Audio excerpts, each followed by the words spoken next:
Stocks just hit record high. Bonds are panicking. Good day everyone, welcome to the video of the day. This month, the S&P 500 broke 7,800 for the first time ever. Same week, a completely different corner for the financial world hit a level not since 2000, and it's not good kind of record. Two of the biggest markets on earth are telling two completely different stories about the same economy at the exact same time. Let's break down what actually going on. So stocks and bonds don't always move in sync. That's very normal. But when they diverge this sharply, it's worth understanding why. Because one of these markets might be telling you something the other one is missing. Let's start with the stock market side of the story. So in mid-August, the S&P 500 climbed to a fresh all-time high, clearing 7,800 for the first time in the history. On the surface, that looks like a straightforward vote of confidence.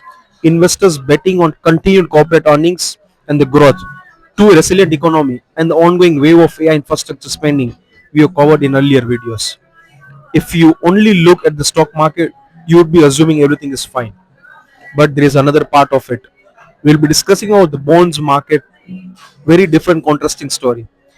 Now look at the bonds. On August 18, 2026, the yield on the 30-year US Treasury briefly touched 5.37%, and it's the highest level since 2007, right before the global financial crisis.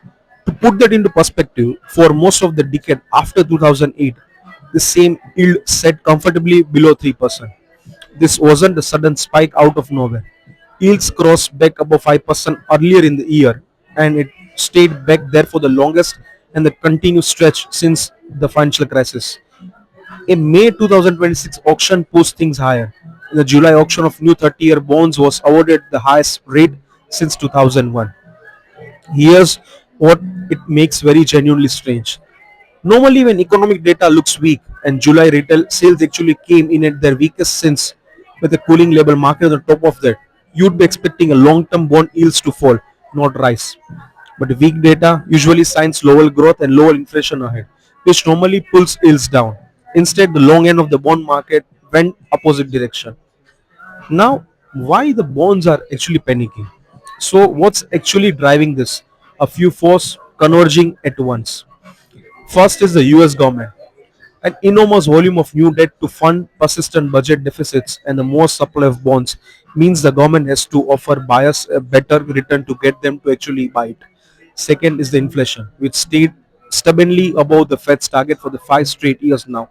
And investors are demanding more compensation to lend money for the 3 decades if they are not confident the price will stay under the control that whole time.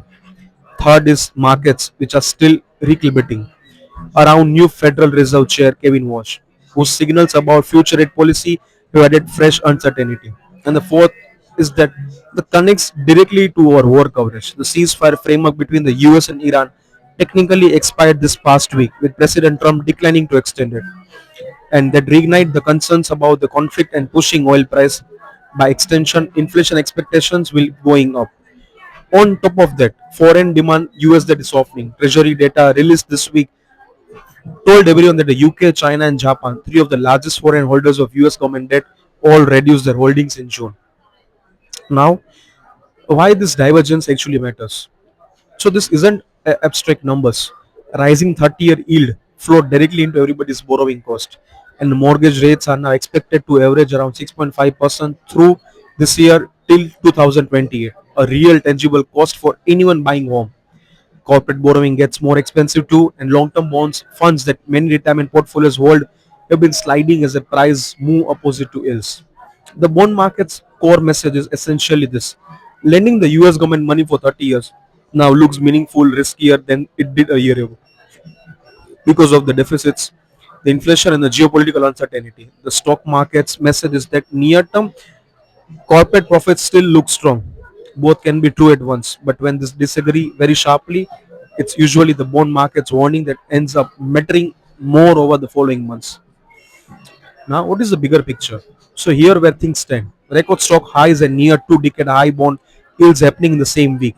One market is pricing in confidence, the other is pricing in real concern about debt, inflation, and geopolitical risk. That's not a contradiction. It's two different group of investors with different time horizons reacting to different parts of the same underlying picture. To conclude, Some strategists think that this yield climb has room to run, potentially towards 5.7%. We'll be keep watching whether stock market eventually catch up to the bonds which are already signaling, or whether the bonds end up being the ones that settle down instead. Make sure you like the video, share with your friends, family, colleagues too. Welcome to Money Brief. Let's grow together.